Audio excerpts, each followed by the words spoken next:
Okay, everybody, I think we'll get started. It's 1:02. Thank you for joining us today. My name is Allison. I'm the Director of Education and Quality. We're also joined with Tiffany Bernard, who oversees Quality and Education, VPK. Hello, everyone. So basically, how it's going to work, give us a little break. This is new technology for us. We're going to do our best to share the PowerPoint with you. We're going to keep you guys muted because that keeps background noise to a minimum. There is a question box. You can put some questions in and we'll try to answer them the best that we can.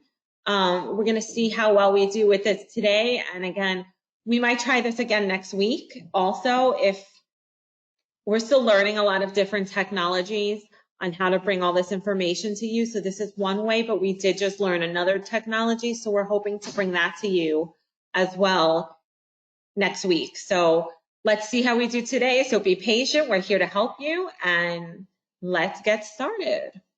So we're here to talk about the VPK Provider Improvement Process and Improvement Plan development. And we really want to the biggest goal of today is to talk about the improvement plans. And here we go. So basically, let me just fix something on my screen. Okay.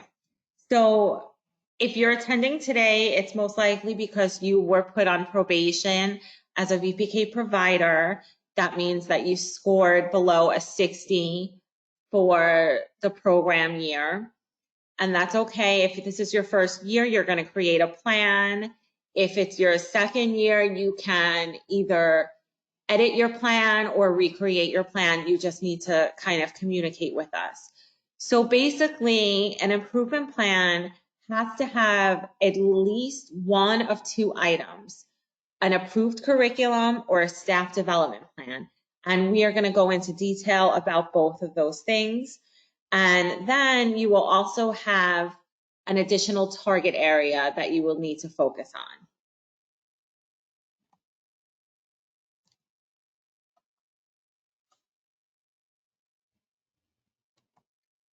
Okay, so like I said, year one, if this is your first year, you've submitted an improvement plan for approval by the coalition.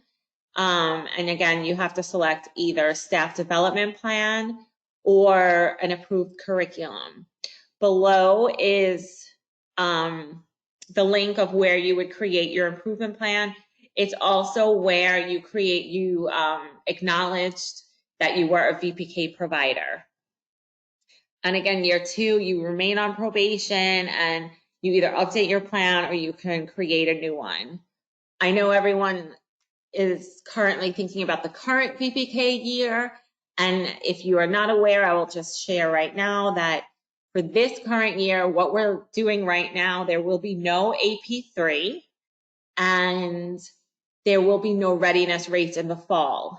So most likely, whatever your score was for this year, like you're working on this improvement process, it will most likely maintain for the next year because there's not going to be readiness rates for next year. So I'm just going to stop 1 second and make sure. Okay, we're good.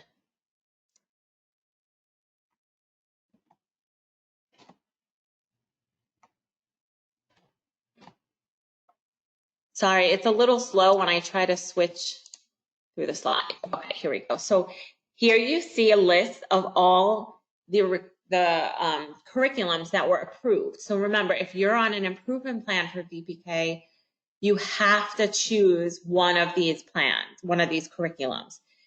So you have to go back and check for the year and the version because you might at home right now might have Frog Street Press from 2010.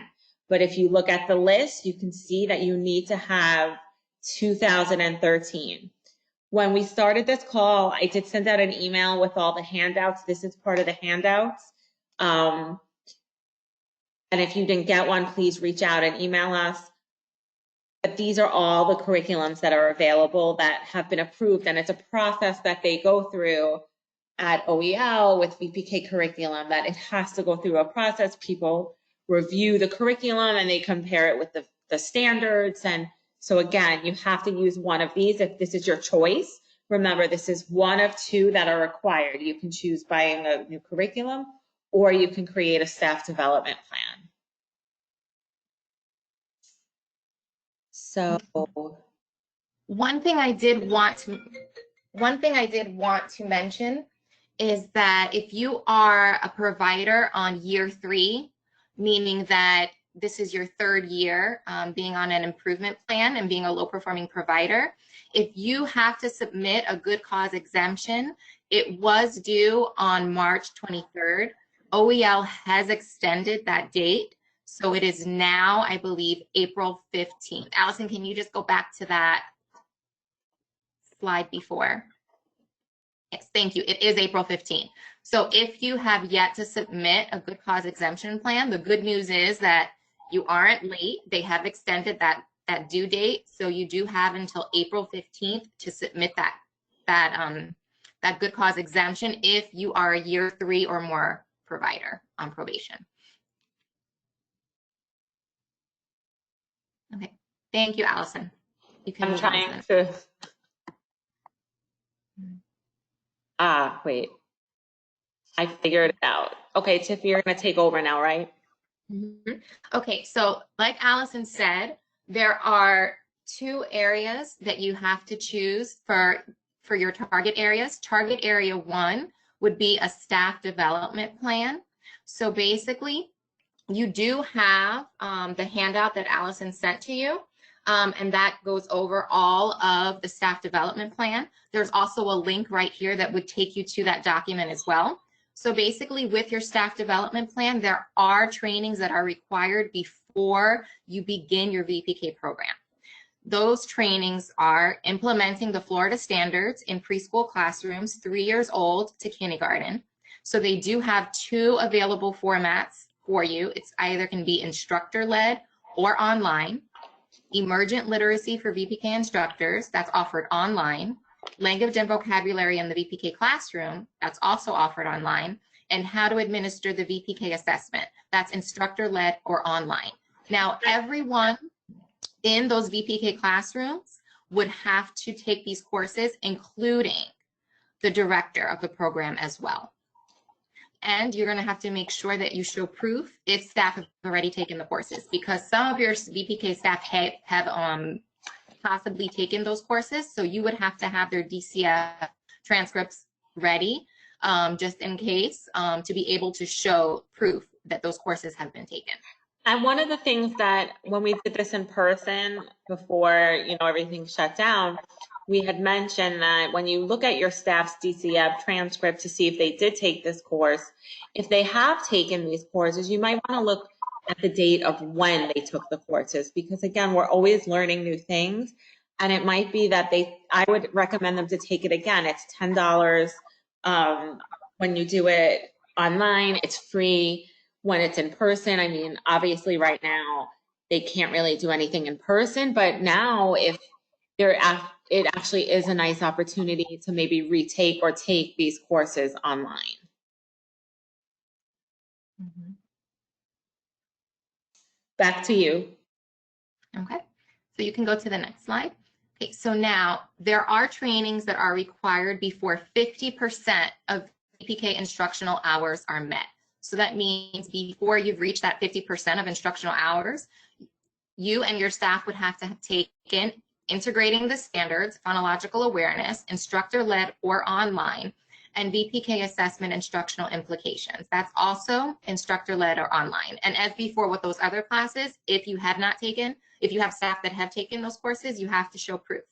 Now, they did roll out an updated integrating the standards phonological awareness training, not the online version, but the instructor-led. As Allison mentioned, obviously there's nothing that we can do in terms of providing instructor-led courses at this moment in time, but When we do get back to business as usual, it would be a great idea for you and your staff to take the instructor-led courses. We have several of our ELC quality and education staff, myself included, that do deliver the trainings. So it would be available for you several times throughout the upcoming year at the ELC. And if possible, depending on if your site is able to host, having other participants there as well, and you have accommodations that can be made in terms of having the available space, having adult size chairs, it is a possibility that those trainings can be at your center as well, as long as you would be willing to open it up to the community. Once again, when we are back to business as usual at our centers. Okay. So as a part of the staff development plan, there are required staff development activities that you will need to do. On the right there, you see the Florida Early Learning and Developmental Standards. This is for 4 years old to kindergarten. So every VPK classroom is required to have the standards in that classroom. So they shouldn't be sitting on a shelf somewhere.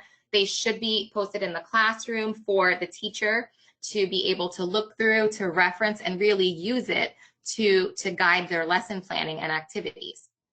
So there is, and you do have it in your list of websites that was sent out as an attachment, but you are able to download it and print it.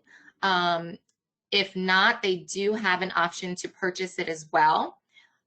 There are 2 options to purchase. They have the 4-year-olds to kindergarten. That one is specifically for your VPK students, but they also have one for all of your students. So those are the standards really that all students should be following. That would be birth to kindergarten. Those standards are applicable for all of the students in your centers.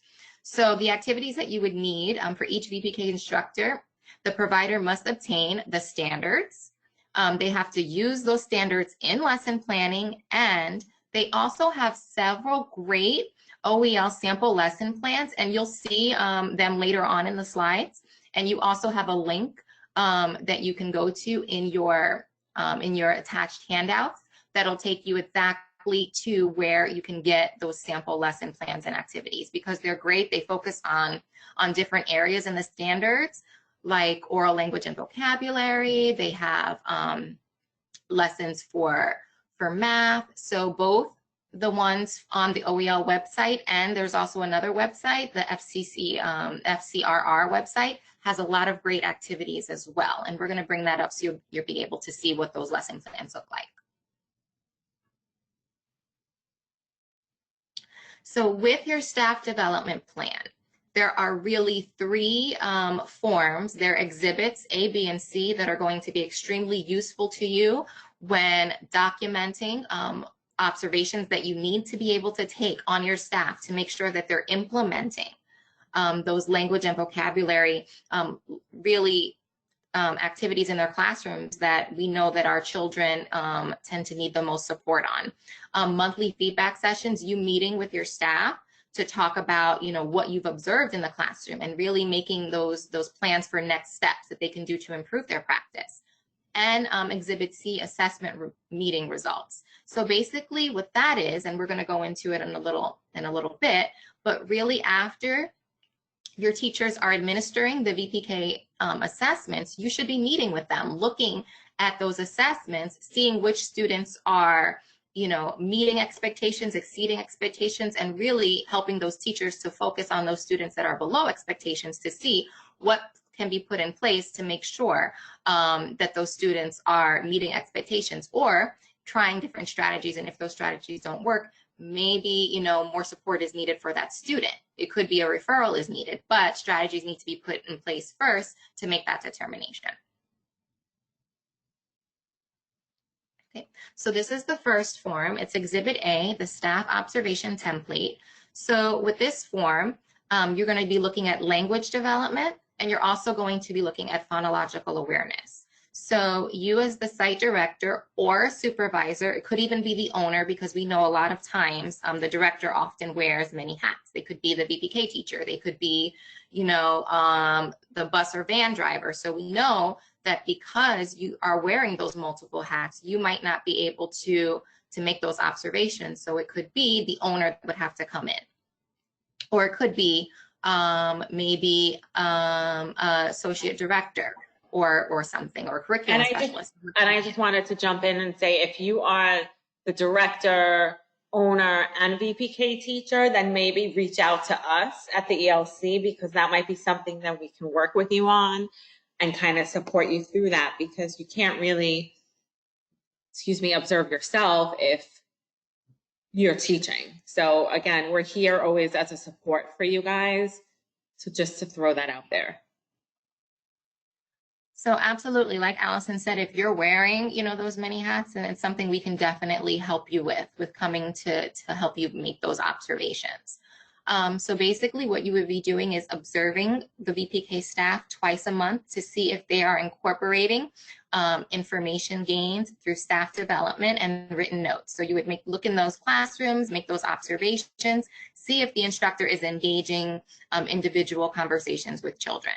Was this observed? Yes. And then if you made that observation, actually describe what that interaction looked like. Is that instructor facilitating small group interactions focused on building vocabulary in the classroom? What did that look like? And is that instructor engaging in interactions that build on your children's prior knowledge and interests? And what does that look like? And if you even have questions about that in particular, you can always reach out to us, and we would be happy to guide you, even through those observations and what they would look like. Okay. And this is the other part of the plan.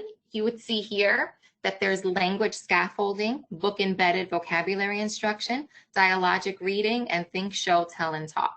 Now, obviously, if you're looking at this, you might not know what all this means. But the great thing is that there's literally a training for each one of these that would be wonderful for you and your staff to do.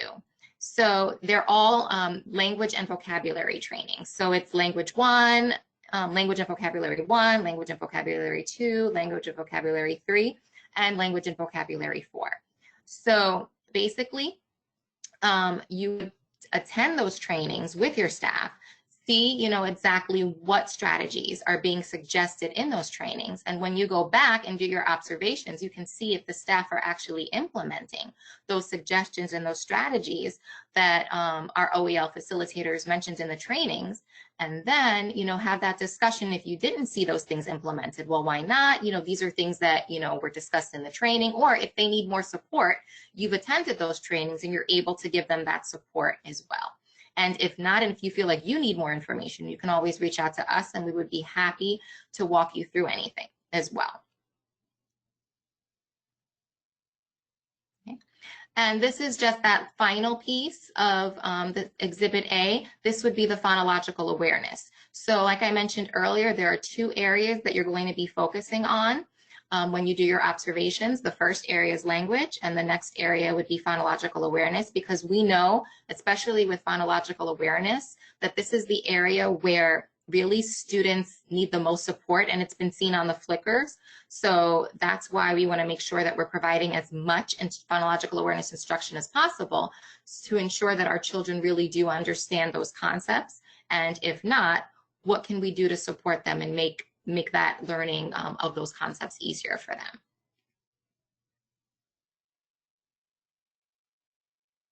Okay.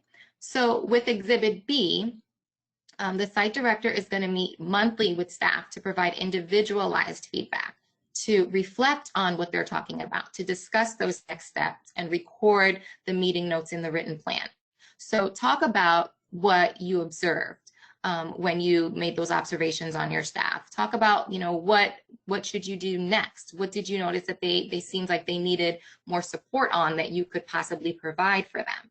And, choose that topic area that you want. It could be phonological awareness. It could be language and vocabulary.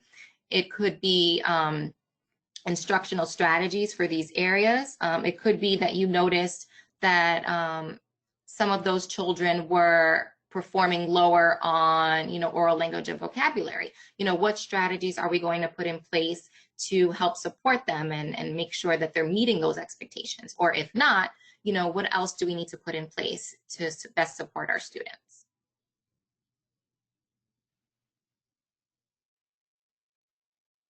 Okay.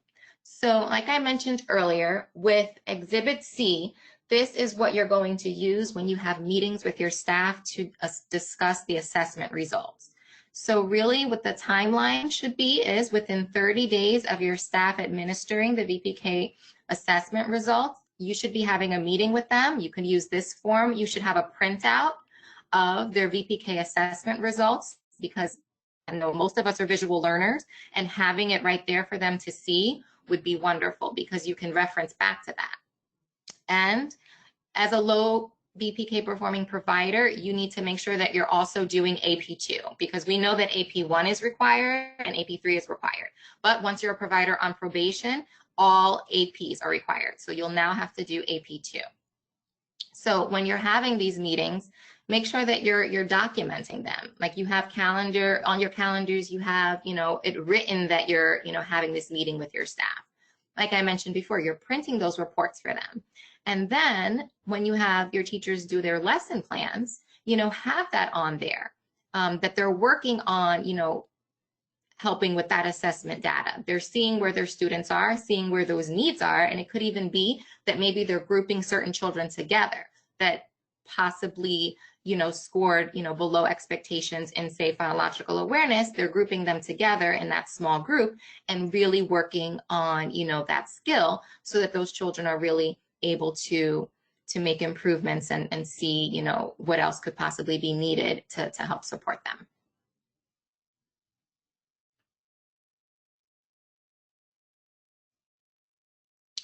So a great thing for you to do to really keep track of all of your, staff observations, your monthly feedback meetings, and your VPK assessment results meetings would be to create a binder. When we did this in person, we had a sample binder that was passed around to give you guys an idea of what it would look like, but this is what you would include in your binder. You would divide it in tabs. You would have an improvement plan in there. So you would have your plan in there so that it's accessible to really everyone, so you can see exactly what's in your plan.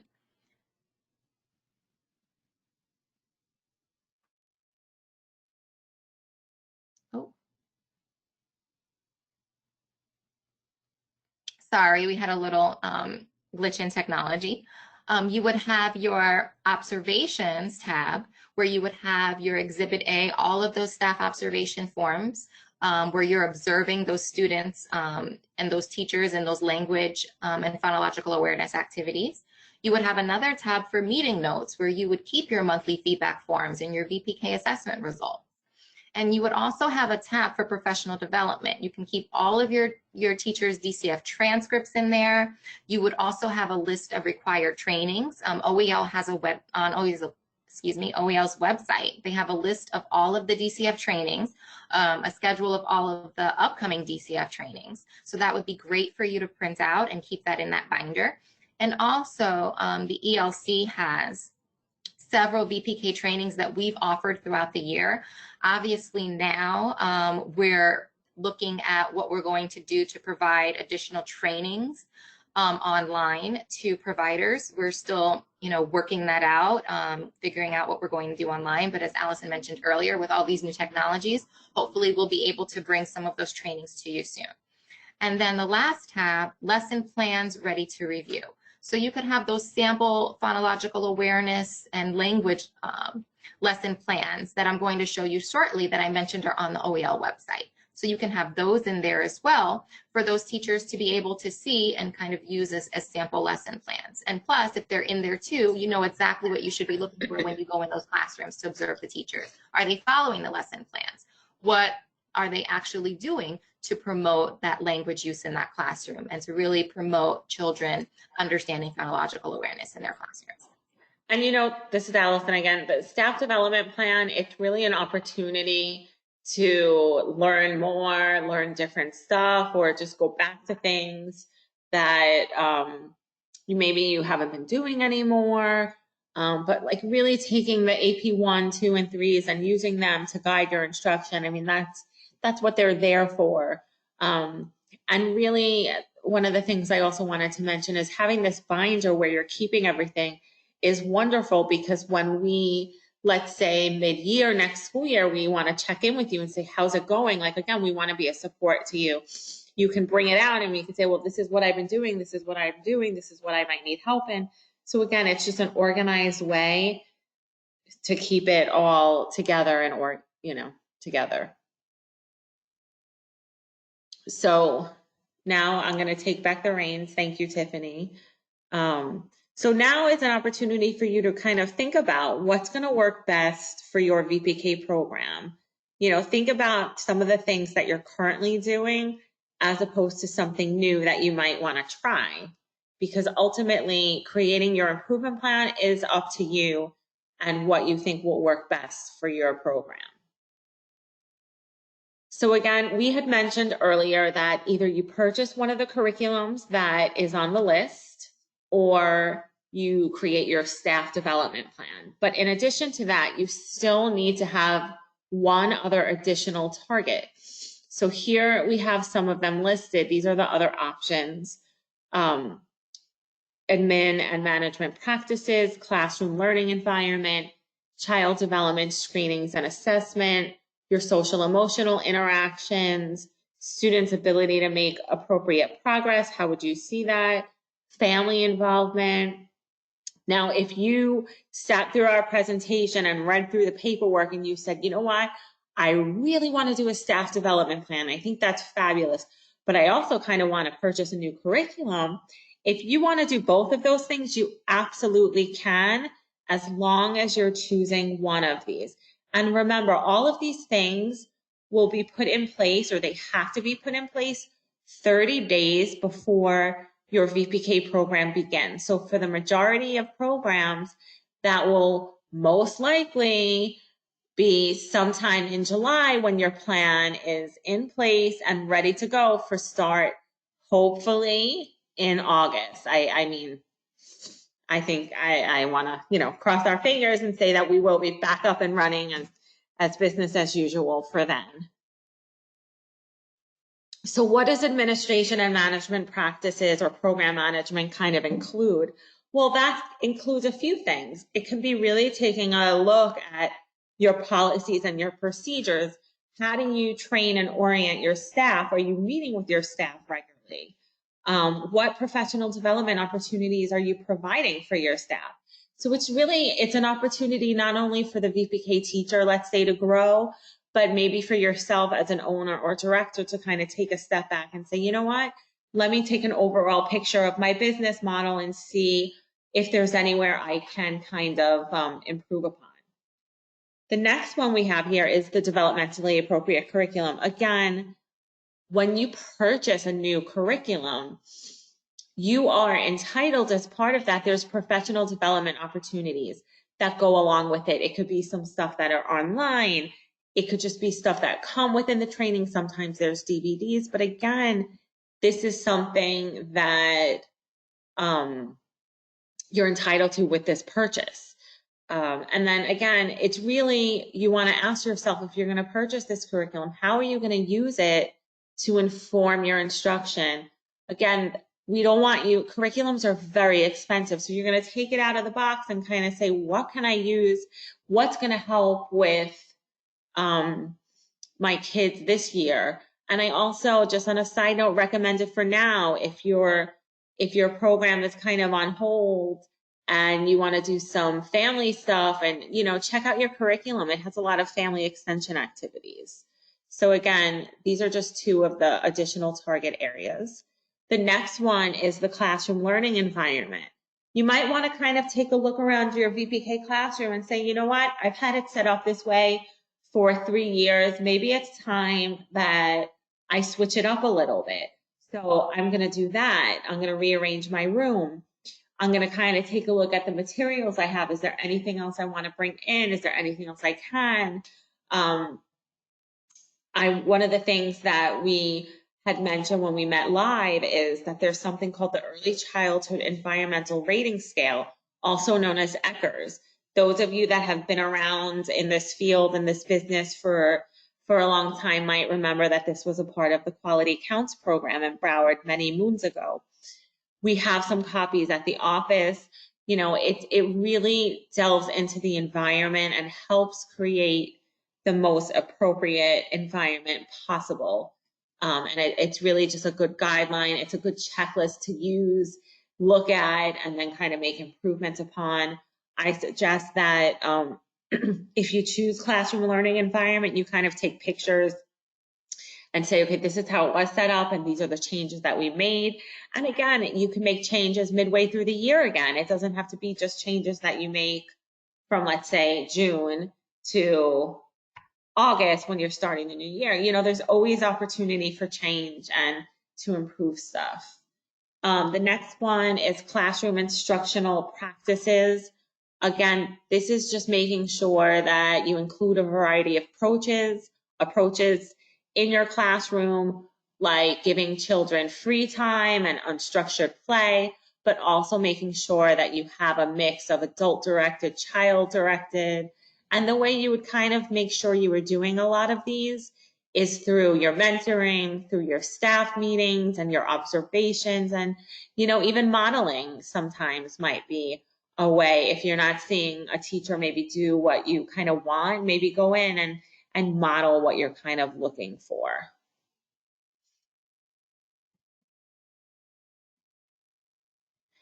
And then developmental screenings and child assessment. So a lot of people get a little confused with the difference between the two. So the screenings would be like the ASQ, that if you have school readiness that you would do for your children, but an ongoing assessment would be something like a teaching strategies gold. The AP 1, 2, and 3 would also be kind of considered a screening. Now remember, those are required, so this would be an additional on top of the APs. So again, there's professional development for these types of screenings and assessments, but this is kind of the basics. So if your program is already doing a teaching strategies goal, you might say, hey, let me make this my next target area, because it's something that's already embedded in your school culture that's being done. That way you don't have to start necessarily with something completely new. Excuse me. Social emotional interactions. This is so key in everything that happens in the classroom.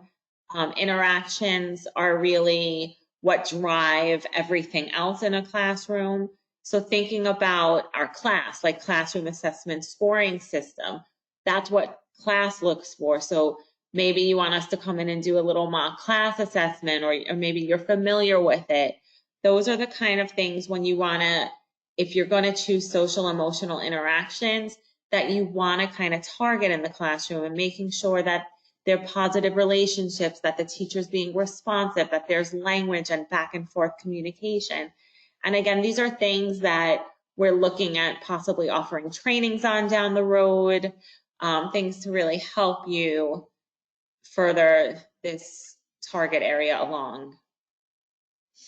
Allison, just to interject, during the school year, we did have a great social emotional training that was facilitated by one of the coaches on our VPK team.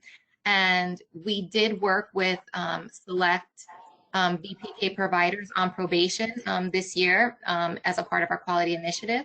And she was able to go in and do this training for one of her providers that had social emotional interactions as one of their target areas. So that could be something that you do. If you choose social emotional, you can come to some of our trainings, in particular the social emotional interactions. And if you need suggestions on how to implement some additional things in your classrooms, please, let us know. And that could also be something that we assist you with as well. And again, thinking about long term, right now we're looking at this new normal for about at least, through the month of April. And if we're going to be longer, then we're really going to look at the types of trainings that we can give to you guys virtually. So not necessarily on this format, because we did just get a new one that we're working on. So we will be sharing some more trainings with you guys. the last one is family involvement. So again, that includes like your relationship with your families. How do you engage with your families? Do you have them come in and do guest reading? Do you do parent conferences? Do you provide a newsletter? What is your communication like? One of the things I like to recommend, and something I did when I was a director at a school, is I had a VPK family night, different than the whole school-wide open house. I had a really like meat and potato, this is what's expected of VPK, to try to kind of get them ready for kindergarten and just the expectation of attendance and being on time and things of that nature. So again, there could be parent lending libraries and just, you know, what kind of homework do you send home? Do you send home family activities that, you know, take a nature walk together, do things like that families can do with their children to engage in their learning.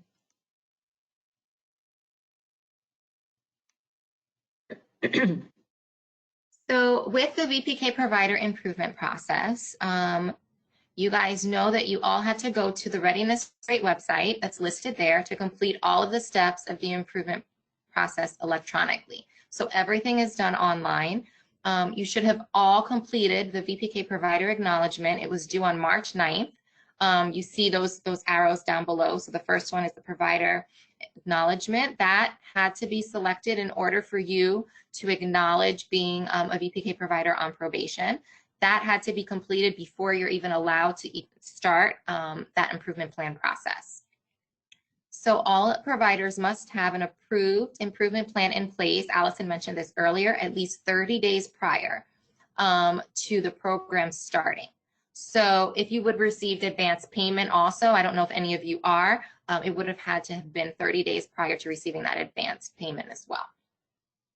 And I just wanted to add, I did a few days ago get a question from a provider. How am I supposed to implement all of this if my school is closed? So remember, this is not for right now. This is to start your next school year. So I just wanted to kind of remind everybody about that because it's confusing. You know, this is a crazy time. We're learning new things every day. So I just wanted to kind of mention that again. Now, if you're a provider that's starting in the fall, it would be 30 days prior to that fall. If you're starting in the summer, well, right, it would be 30 days before the start of your summer program as well. We're not sure exactly what's happening with that, but do keep that in mind that you do need to have your improvement plan approved 30 days before that summer program starts. Thank you, Tiffany. That's an excellent point. Yes. So basically, if you are planning on doing a summer program, and again, right now, we're all in this limbo of what's going to be, I would recommend that you move forward as if your VPK program will start, let's say, mid-June. You know what I mean? Like whatever the date would be, most likely maybe June 9th or something like that. I would continue as planned. So if you are doing a summer program or you're planning on it, now is your time to do it. So in May, it can be approved. So basically, once you've logged on to the Readiness Rate website, you're going to select Final Readiness Rate and Improvement Process. That link right there where you see the arrow, that's where you would go once you log in.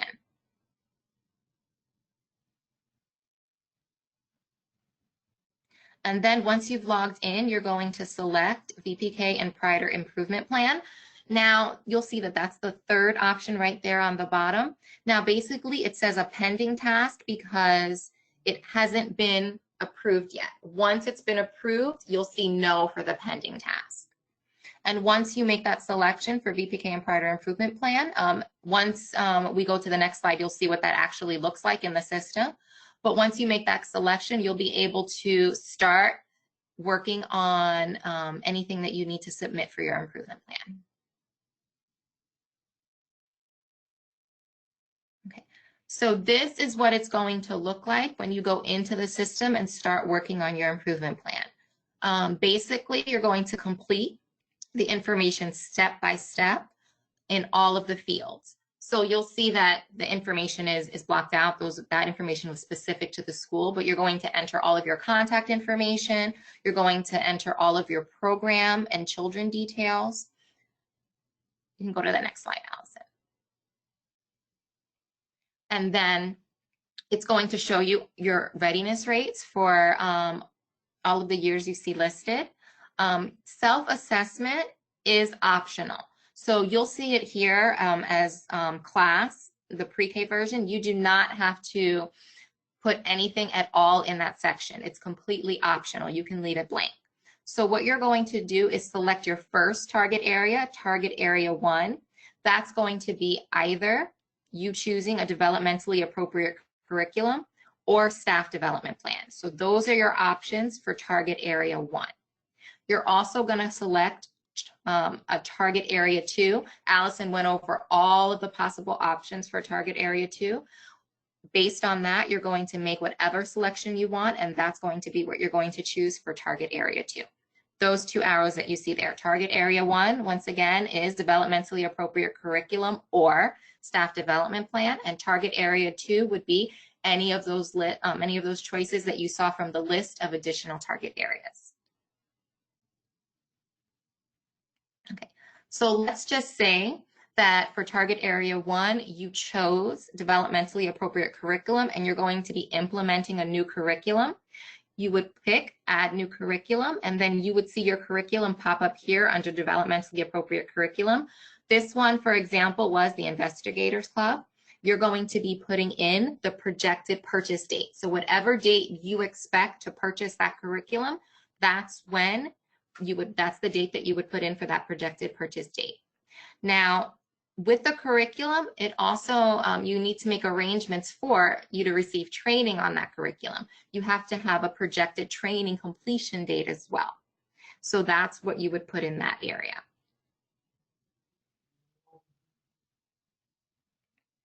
Now, if you chose staff development plan, you would see, that could be an option there. But this is what the drop down is going to look like when you make your selection for target area 2.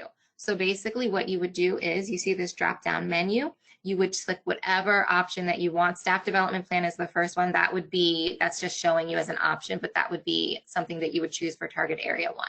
And then target area 2 would be all of those other options that you see below there that we talked about before.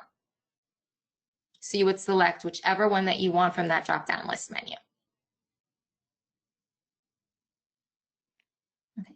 So once you do that, then you would see here that it's submitted, and you'll see whatever date that you submitted it, that's the date that's going to come up. Now, in the next column, you'll see review that's pending. That means that someone from the ELC is going to be reviewing your plan.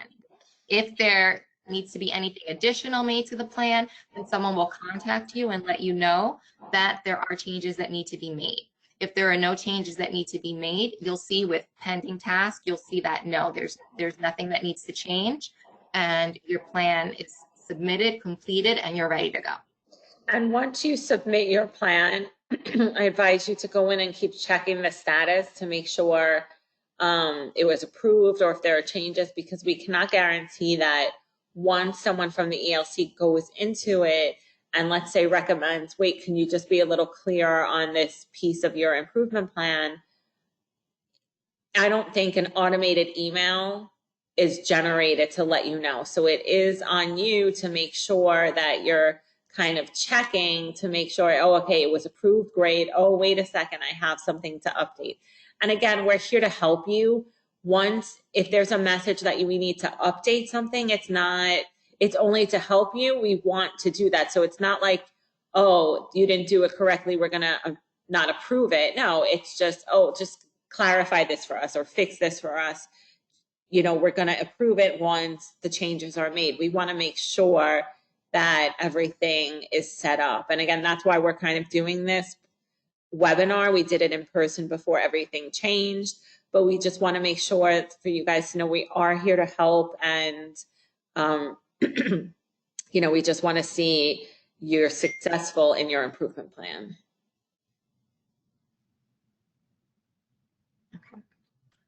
Okay. Before we move on, we just wanted to check the questions and see if anyone has any questions. I know that there is a question in the chat box.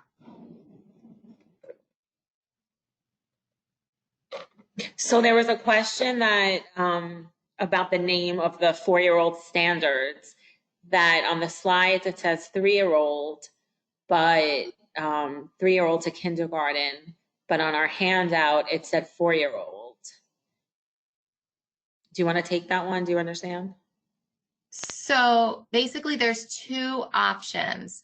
There's the 4-year-old standards that you can purchase, or you can download, because when you download it, it's free of charge purchasing. You don't have to worry about printing it, and they'll ship it to you. There's the two options. There's the 4-year-old standards that would be specifically for your VPK children. There's also birth to kindergarten, and that would be for all of the rest of the children at your center. Now, you could just purchase the birth to kindergarten because it does have the same information that the 4-year-old to kindergarten standards does as well, because it goes from birth to kindergarten. But the only thing about that is then you'd have to find that information. It doesn't go in order of, it just goes through, that particular area. It doesn't just have all the information for 4, then all the information, for 3. It has everything together. So it's easier to use the 4-year-olds to kindergarten for all of your VPK students. And then for the other students, use the 3-year-olds to kindergarten. And I'm trying to respond to some of the emails in the chat box. And one thing, if you guys, I know, so not everyone is able to see the screen, but I did put in the chat box my email address and Tiffany's email address. So if you have further questions after this, you can email us directly. I also wanted to remind everybody that everyone that signed up and RSVP'd for this in advance should have received an email at the beginning of the webinar that had a lot of the handouts attached to it. Again, we know this is not like the ideal format for this type of training. We're looking to other platforms to maybe make it a little more friendly, and we are thinking that we might repeat this training again next week as a possibility in a different format to make it a little more friendly. But again, we didn't want to not have it today. We still wanted to be able to give you guys information. And I'm just going to write again, if you haven't received the handout, just to email us. And the email is in the chat box. So there are several provider resources available to you. I don't know if you've all seen this page on the OEL website, but it has the ones circled are the ones applicable to you, the providers. It has a lot of information on the assessment and flickers, on the VPK provider improvement process, and it also has information on the standards. It has the standards right there circled, the 4-year-old standards. If you click on that, information will pop up. It has information on regulation. And it has, even, sections where you have those frequently asked questions. So maybe some of the things that you're wondering about or concerned about, if you click on that question, they may be able to be answered in there as well, because some people might have had questions about that area as well. And I just wanted to follow back up something technology speaking only. If you're calling us, you can't see the slides. When you signed on, you should have had something that kind of showed the screen, because I see 1 or 2 people are having a problem kind of seeing the screen. It's kind of hard to help you. I don't know. Again, we can share everything and we'll try again next week, possibly. Should I move on to the next slide? Yes. Okay. Oh, and actually, thank you, Gretel, because I couldn't see the question. So one of our staff members sent it, that there was a handout of the required courses. The first course said 4-year-old standards, and on the PowerPoint, I see a different name, implementing the standards. Okay, so basically with the standards, if you take the 3-year-old to K standards, it would be the same standards. So you would be fine taking that standards course. As long as you take the standards course that's mentioned there, you're fine. The standards are listed differently in terms of both of the books provided, but when you're registering for the course, when you're taking the 3-year-old standards to kindergarten, that's fine. That course you can take. Okay, so another provider resource, if you go on OEL's website, you have the website here, and it's also in your handouts as well on the helpful websites handout that you would have received if you registered earlier for the course. Allison sent it out. The standards website offers really multiple resources for teachers and families. So when we did the live training, we were able to go onto the website, so you can see. Unfortunately, we're not able to do that, but you can see this is what it will look like if you go onto the standards website. So if you click on standards, you get to see all of the different domains. You can click on the age that's applicable to you. So you can use this not only for your VPK students, but really all of the students in your centers.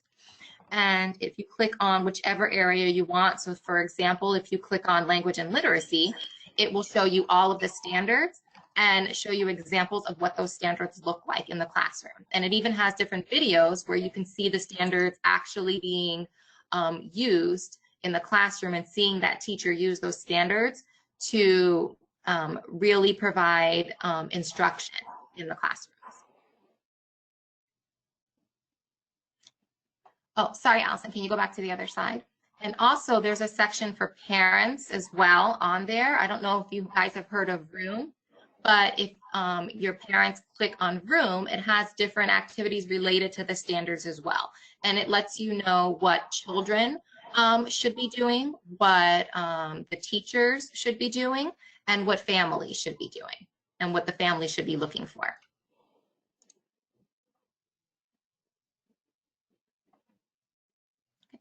So another provider resource I mentioned to you earlier, these are activity plans. So the great thing that the OEL website has are several activity plans, and when you print these out, you're able to download and print them out. You can have these in your staff development binder, and the teachers are able to use these. This one, for example, is compound word snakes, so it's a good activity to use for phonological awareness. And really, these are designed to help develop these skills that 4-year-old children should know and be able to do by the end of their pre-K year. There are targeted standards for 4-year-olds included in each lesson plan.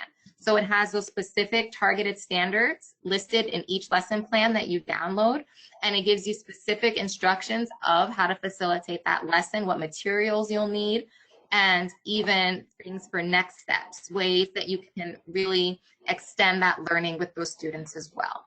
That's the link there below, but it's also provided on that helpful websites handout that you'll be getting, so that you're able to copy that link and paste it onto the website, and you'll be able to see all of the activity plans and basically look them over, see which ones you want to use.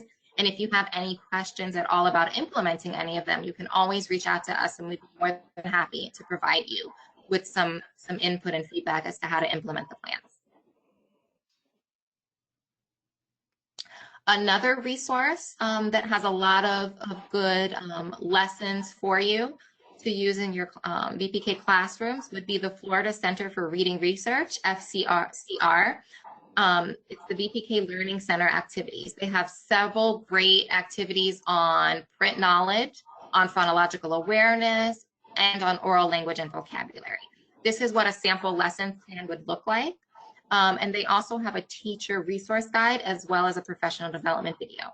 So that's the website right there, and it's also in the handouts that you'll be receiving, but it's a great website that has a lot of good resources for you and a lot of activities that your teachers can really use to guide their instruction on implementing a lot of the standards.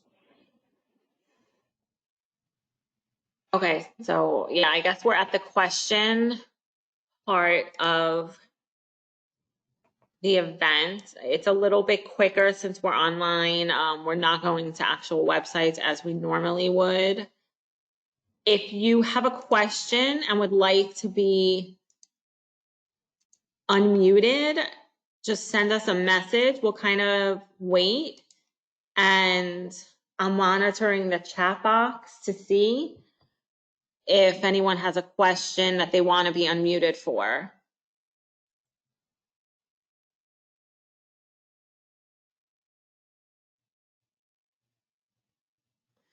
So I'm gonna stop sharing right now.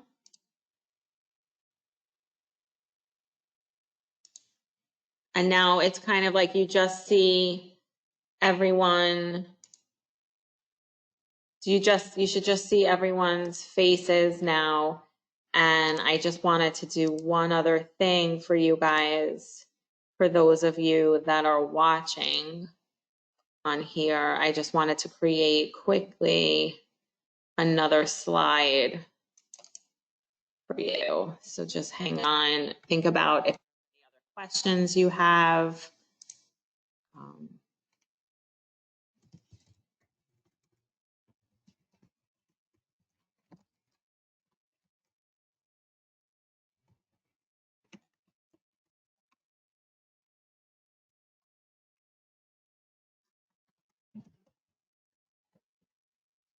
One thing I do want to share with you, when we did our in-person training, we had our VPK regional facilitators from OEL attend, and something that they were looking to do is create these VPK learning circles.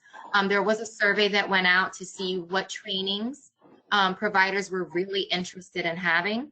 Obviously now, you know, that's put on hold. They were going to do start those learning circles. Really, I believe it was this Thursday, the date was originally set for. Unfortunately, due to circumstances now, that's going to be put on hold.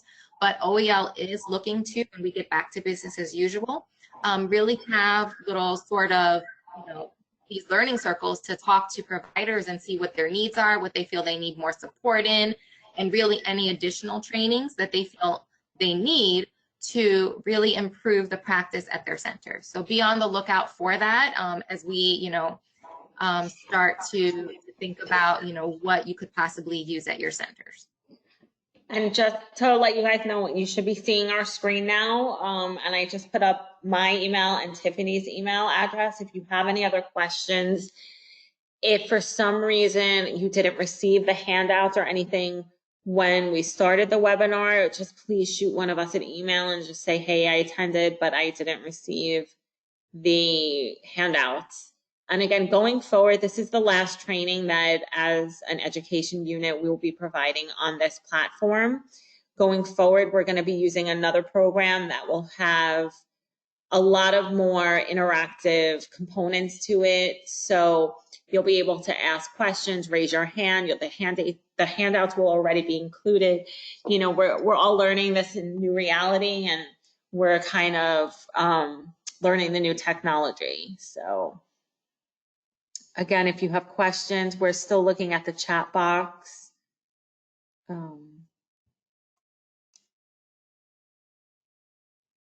And if you still need help, again, just please reach out to us if you have other questions and you decided that you want to choose staff development plan, or you chose another one, you want to do family engagement, you would want to run by some of the opportunities that you do already with your families, or the programming you do with your families, and you want additional help, just please reach out to us. We have a team of coaches that are available to help you with this via phone and email, and even one-on-one Zoom calling, which you would really get one-on-one visual with the person over the computer. I do see a question in the chat box that a provider would like to host some trainings at her center. That's great. How soon can we implement this after COVID-19? I would say email me and express your interest at hosting. Email both Allison and I and express your interest in hosting. When we get back to business as usual after COVID, we're going to have to really start organizing ourselves again. And then once we do that, we'll be able to reach back out to you and see when we can start planning those trainings. So just email us and express your interest, and then we will get back to you as soon as we start things with business as usual again. But thank you. There was another question. What can we do to help students with testing? that's always been a big concern. You feel you're doing things according to the standards, but when the tests come back, the students were below the standards, and this is your first year receiving low ratings. You're not the only one. There are providers that, that are implementing the standards, and we know that originally the assessment wasn't designed to be implemented the way it currently is. That's why they're trying to take other things into account with the learning gains and maybe hopefully class assessments eventually will also be taken into account. But the best thing I could say would be to keep trying to implement the standards and give the students as much access to computer time as possible, because really they're going to have to be able to either use a mouse, it could be a touch screen. We don't know what's exactly being used at elementary schools, because each classroom could be different.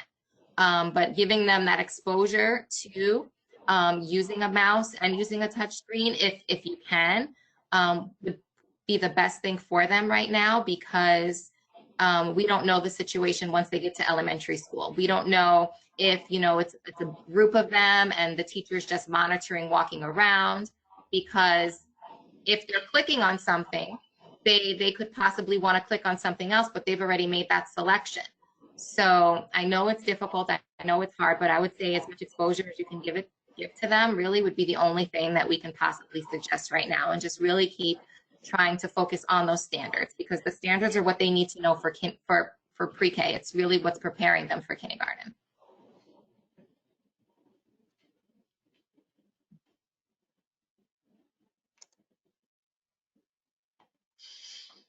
Okay, I don't really see any other questions. So again, we shared a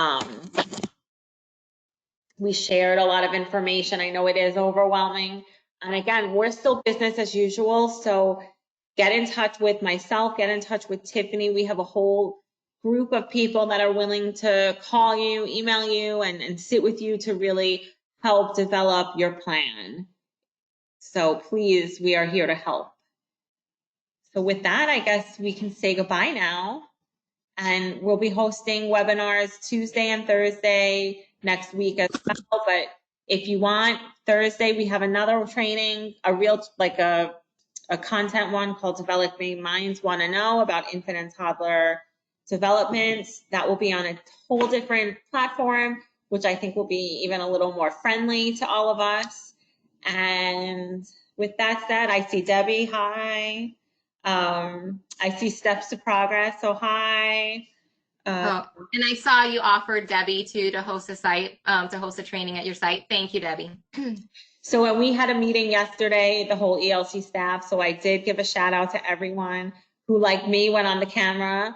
And like me, I'm stuck in my house now, and I'm not putting on makeup, and I'm going all natural, no contact. So again, woohoo to everybody who is, we got someone else going. So it's, I think, also nice to see faces again. It's, hey, it's kind of fun. Just, hey, Lilette, hey. It's just, I love my family, but, it's nice to see other faces also. So with that. Oh, Allison, Catherine Guadalupe has a question. She said, can I be unmuted? Sure, let me find her, and again, let me figure out how to do it. Oh, wait, here we go.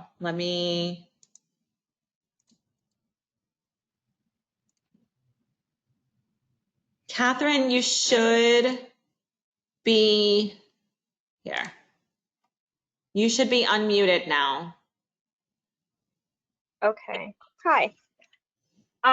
So kind of along with the same question that I had asked earlier about the testing. So would you recommend then should we try to do like mock testing with them online?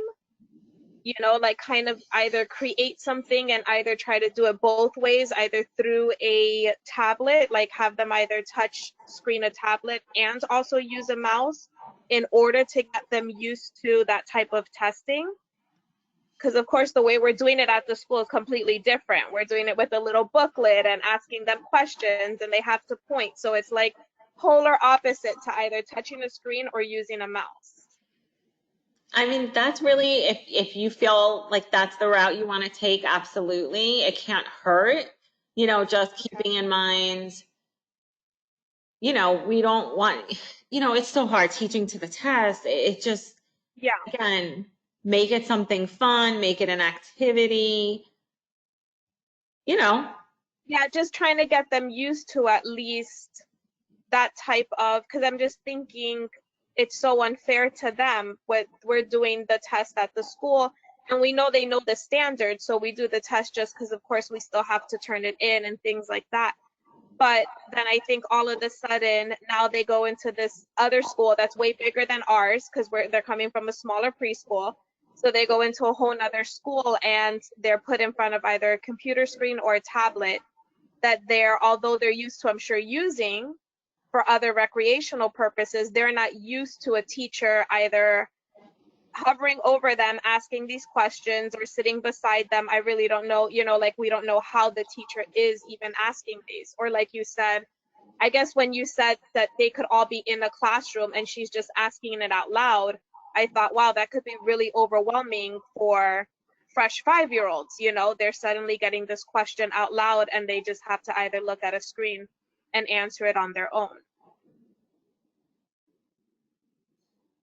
Well, it's a different way for them.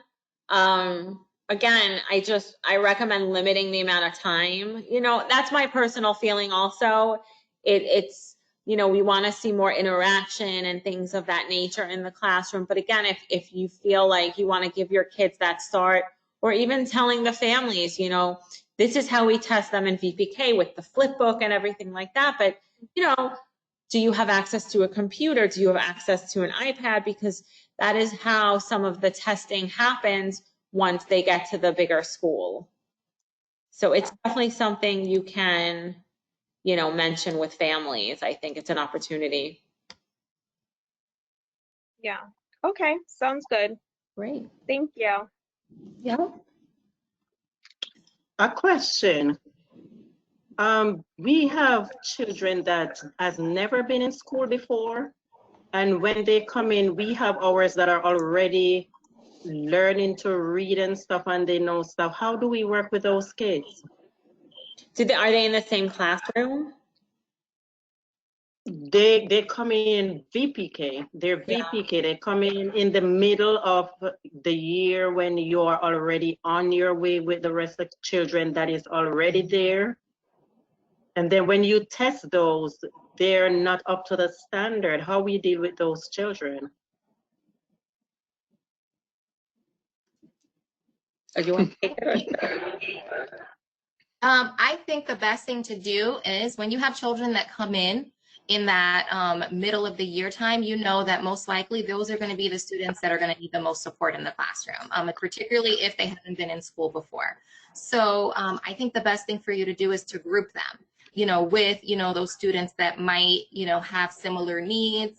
They might be, once you assess them, they might be in those same, you know, areas performing below expectations.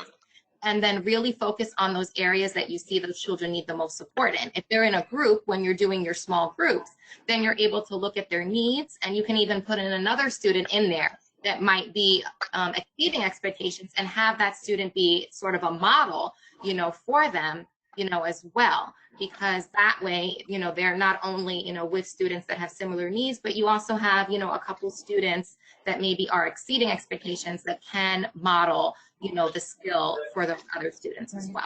And you bring up such a great point, because when I was a director, I had 2 VPK classrooms, and I had the one VPK classroom that was majority children that had been with us, you know, since they were little, and then they were in VPK. And then I had another one that it was kids that had never been in school before.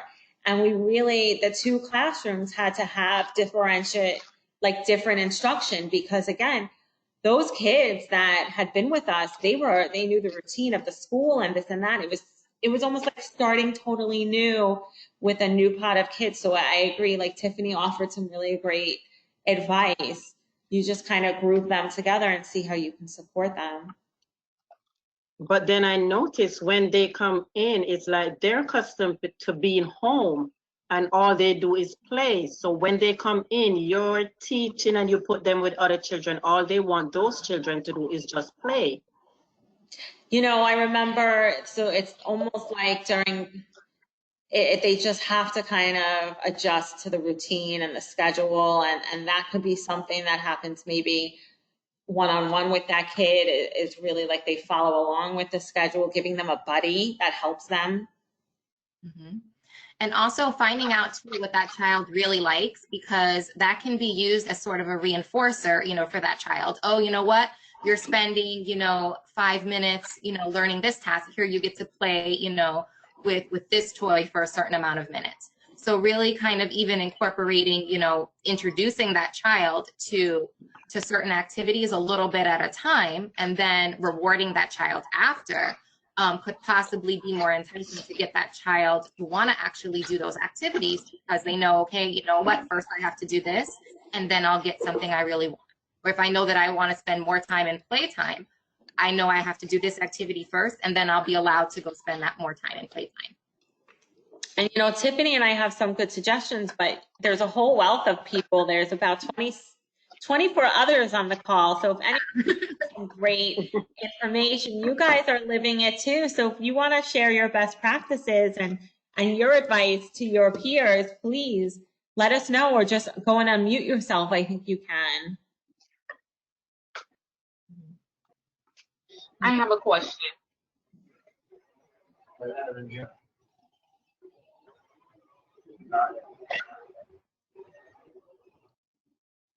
Go ahead, whoever had a question. She's talking to. Okay, I have a question. Like for some of us who have kids in VPK like for my school, for the class that was assessed that failed, I think I had about 10 kids. And like I was explaining before, when I looked on the score sheets that was submitted, all of my kids, none of my kids were below meeting expectation, but the overall score was so low. But when I looked at the grading chart, the rates, all of them, when I spoke to the OEL about it, all of them had met, was at meeting expectation and exceeding. So I don't know, just like the young lady was saying before, how they're testing in the public schools, because we are the one entering the scores, you know, that we take when they're assessed. So I don't know how they're basing their charts. I know we do our scores, the public schools does theirs, and then I guess there's some type of median that they come into to find out what the overall score is. And my problem was, a lot of my children, they were reading. I only had a small group, and out of that 10, 7 stayed with me and 3 went to other schools. So I'm this is, like I said, I'm one of the ones, this is my first year failing. I don't know. Like she was saying, we're testing them off of the books, and like she was saying that they're doing computers and learning how to do the mouse, or maybe they're being caught in a room, like she was saying, just by mouth, auditory. I don't know, but I was very confused. I don't know about anyone else, that when I received the scores, I was like totally shocked, because these children they left here reading. Well, one of the things you can do is, I'm not sure exactly where you're located, but if you know kind of where majority of your kids are going to kindergarten, you can connect with them and kind of say, let me know, like, how are you testing the kids? Like, I would start to almost like create a relationship with those schools, and hopefully down the road, we might be able to assist you with that. But that is something I would say to do, is kind of connect with your feeder schools and see. I'm with her. We had the same problem. Most of our children leave reading, and when this is our first year, and when we find out that this course, we were very surprised. Yeah. I don't know. This was also the first year that they included the AP1, AP2, AP3s in the scores. I really, again, we don't create the scores. We're just here as your support team. But I would, connect with my elementary school and just keep on track of what the kids are learning. Is it possible that when we put the scores in, that is it another type of score sheet? Are they getting the same score sheets like us, in the same booklets like No. us? No, Well, they're not. getting assessed the same way. Your students are getting assessed on AP1, AP2, and AP3. They're using the STAR literacy assessment, so it's something completely different. So they're asking different questions too. So the mouse is one thing that they could possibly be using, or they could be using a touch screen. But they're being asked something completely different. So it's not the same as what's being asked in your VPK assessment books.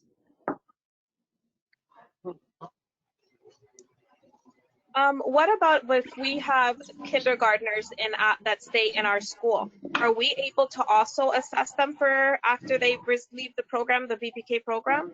You would have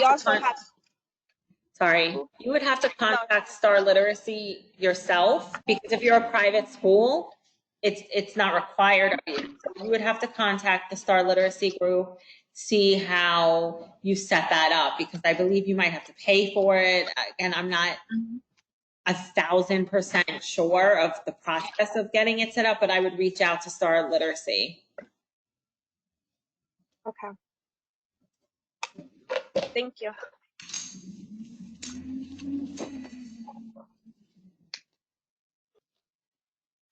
I have one more question, because you were saying that they're tested off of another merit, like a STAR literacy. Is that kind of, is it almost in the same, is it kind of on the same chart or guidelines, do you know, so that we can make sure that we're preparing them for kindergarten? One of the things we can send out to you guys is there's a link on the OEL, on the DOE, Florida Department of Education webpage, that has more information on the STAR literacy. So we can send that out or email us to make sure. We can put that in with the handouts if you didn't get the handouts, but we can kind of send that out as well. So you can kind of see exactly the format. They have like a sample test on there. Okay, because I would like to do that. I would still continue to do the VPK, that the standards that you guys have given us, but I want to incorporate that so I can at least know for sure that they can be introduced to both, at least at the end. Yeah, they do. It's funny, when my son was in VPK, I mean, he's now 13. I used to sit in the car with him and I used to say, like, say the word jump rope without the word jump. Like, I would drill him on that, because that's part of the AP series. I don't think that's asked on the STAR literacy exam. Okay. But you can even purchase STAR literacy for your centers. I was at a center where we used STAR literacy for our 3-year-olds up into first grade. So it is something that's possible if you're interested in. They have STAR literacy. They also have STAR math as well. So I'm not sure of the price, but if it's something that you're interested in, if you look on their website, you'll be able to find additional information about that as well. Okay, thank you. Thank you.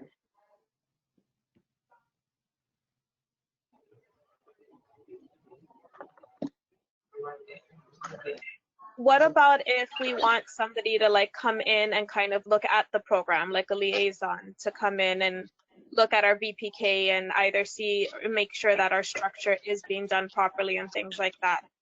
How do we go about setting something like that up?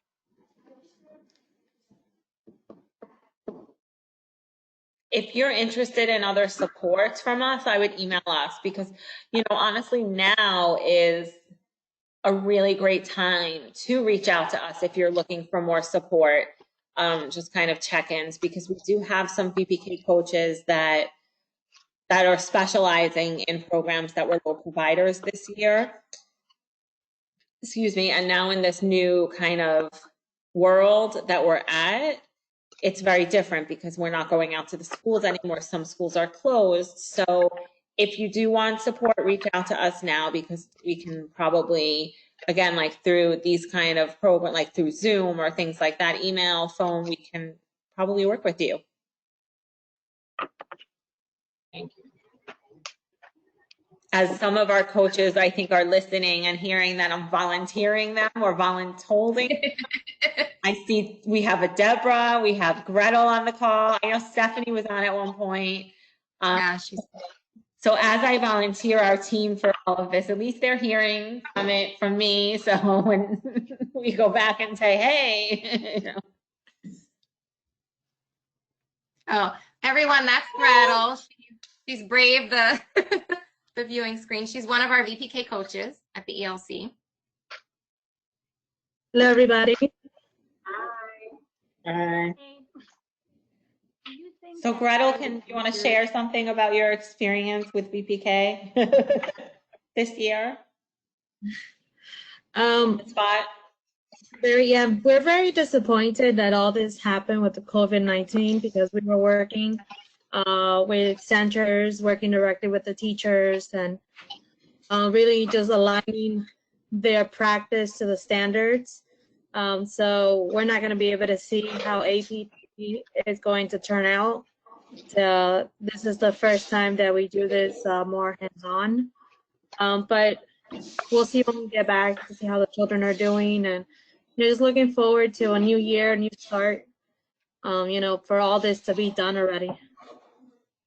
Yeah, as Gretel had mentioned, this is the first year that the ELC has had a quality initiative where some of the focus was on VPK. So we had coaches assigned specifically to some of those low-performing VPK providers. So they would go out to those programs. They would work with the directors and the owners on implementing their improvement plans, help those teachers link the standards to their lesson planning, and really look and see what supports need to be put in place to really make those improvements in those centers. So as Gretel said, it is disappointing that we don't get to see what the end result would be at the end of the year, because with COVID-19, we kind of had to stop, Almost mid-year. Yeah. I just wanted to also, just to toot ELC's own horn, this is also the first time that... I just said that also. No, but did you say specific trainings on... Oh, no. Go ahead. Right. No, I was listening, even though I got up for a second. This is the first time that we've ever done training. The ELC has done trainings on actually like helping you with the improvement plan and explaining what it's all about, and really going into detail and even giving examples of each target area and things like that. Like, again, we want to be your partner in this. We don't want to just be, okay, you do this, do that, do that. And then on another note, as we're sitting here looking at the Zoom camera, I see that I touch my face way too much, and it's not good. So I really have to kind of work on that. So thank you for that like reflection that I'm going through, in addition to all this VPK information. So now I'm sitting on my hands for the rest of the call. Do you think that at some point in time, they will sort of have a test that mirrors the STAR literacy? Basically AP3, AP1, 2, it's been around for a while. Hopefully in the future, they'll sort of revamp it so that it will mirror that, since that's what they're going by for the, from the flickers. Definitely, but at the current moment, OEL has no plans to change the AP yet. And I believe that if they did change the AP 1, 2, 3, that would be a procurement process where they would have to kind of put it out to different testing agencies to create a test for them. And at this current moment, we have no idea. We have not heard anything about that, but you're speaking to people that agree with you. Mm-hmm. Yep.